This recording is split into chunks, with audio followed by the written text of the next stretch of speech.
Vedanta as a factor in civilization. Extract from an address delivered at Airlie Lodge, Ridgeway Gardens, England.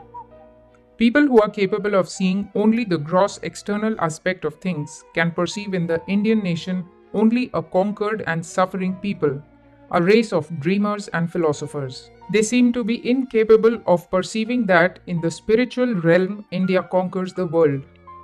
No doubt it is true that just as the too active Western mind would profit by an admixture of Eastern introspect iron and the meditative habit, so the Eastern would benefit by a somewhat greater activity and energy. Still, we must ask, what may be that force which causes this afflicted and suffering people, the Hindu and the Jewish too, the two races from which have originated all the great religions of the world, to survive when other nations perish? The cause can only be their spiritual force. The Hindus are still living though silent. The Jews are more numerous today than when they lived in Palestine.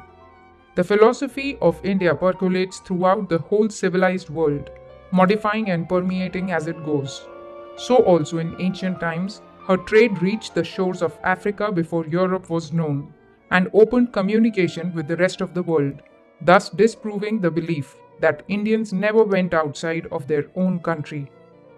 It is remarkable also that the possession of India by a foreign power has always been a turning point in the history of that power, bringing to it wealth, prosperity, dominion, and spiritual ideas. While the Western man tries to measure how much it is possible for him to possess and to enjoy, the Eastern seems to take the opposite course and to measure how little of material possessions he can do with. In the Vedas, we trace the endeavor of that ancient people to find God. In their search for him, they came upon different strata. Beginning with ancestor worship, they passed on to the worship of Agni, the fire god, of Indra, the god of thunder, and of Varuna, the god of gods. We find the growth of this idea of God from many gods to one God in all religions. Its real meaning is that he is the chief of the tribal gods, who creates the world, rules it, and sees into every heart. The stages of growth lead up from a multiplicity of gods to monotheism. This anthropomorphic conception, however, did not satisfy the Hindus. It was too human for them who were seeking the divine. Therefore, they finally gave up searching for God in the outer world of sense and matter and turned their attention to the inner world. Is there an inner world? And what is it? It is Atman. It is the self. It is the only thing an individual can be sure of. If he knows himself, he can know the universe and not otherwise. The same question was asked in the beginning of time, even in the Rig Veda in another form. Who or what existed from the beginning? That question was gradually solved by the Vedanta philosophy. The Atman existed. That is to say, what we call the Absolute, the universal soul, the Self, is the force by which from the beginning all things have been and are and will be manifested. While the Vedanta philosophers solved that question, they at the same time discovered the basis of ethics.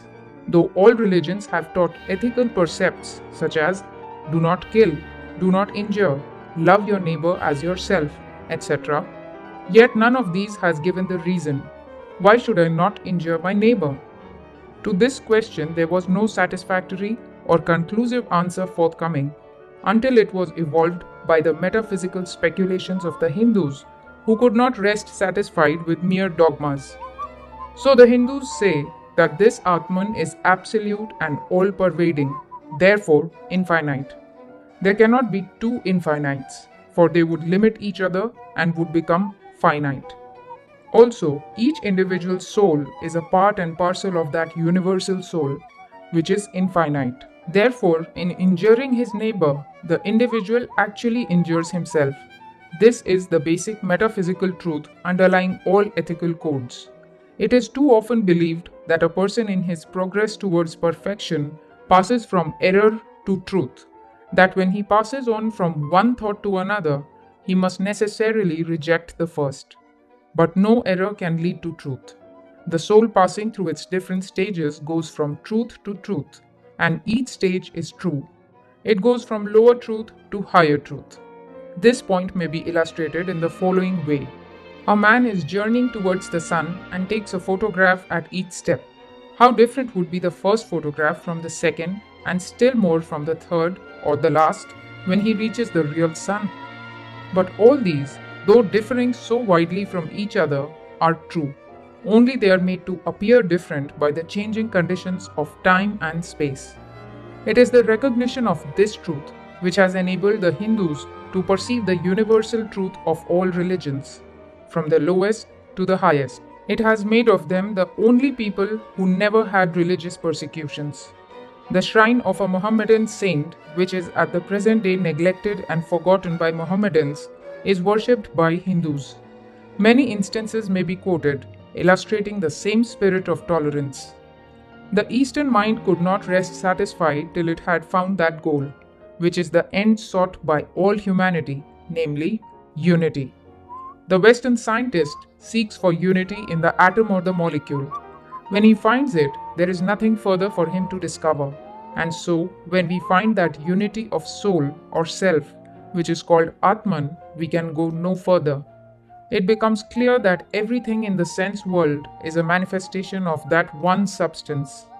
Further, the scientist is brought to the necessity of recognizing metaphysics, when he supposes that atoms having neither breadth nor length yet become, when combined, the cause of extension, length, and breadth. When one atom acts upon another, some medium is necessary. What is that medium? It will be a third atom. If so, then the question still remains unanswered, for how do these two act on the third? A manifest reductio ad absurdum. This contradiction in terms is also found in the hypothesis necessary to all physical science that a point is that which has neither parts nor magnitude, and a line has length without breadth. These cannot be either seen or conceived. Why? Because they do not come within the range of the senses. They are metaphysical conceptions. So we see, it is finally the mind which gives the form to all perception. When I see a chair, it is not the real chair external to my eye which I perceive, but an external something plus the mental image formed. Thus, even the materialist is driven to metaphysics in the last extremity.